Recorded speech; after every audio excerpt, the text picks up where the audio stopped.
Hey, what's up, user?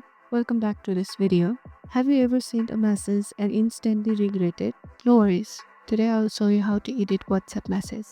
First, open the WhatsApp desktop app on your laptop.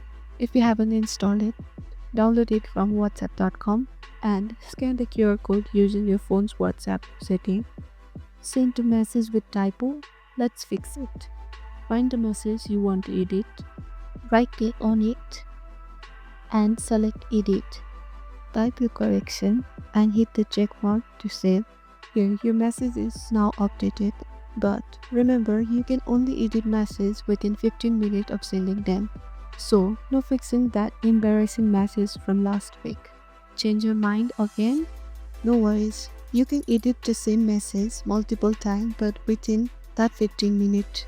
And there you have it. No more awkward typos ruining your WhatsApp chat. If this was helpful, hit the like button, subscribe for more awesome tech tips. Thank you for watching.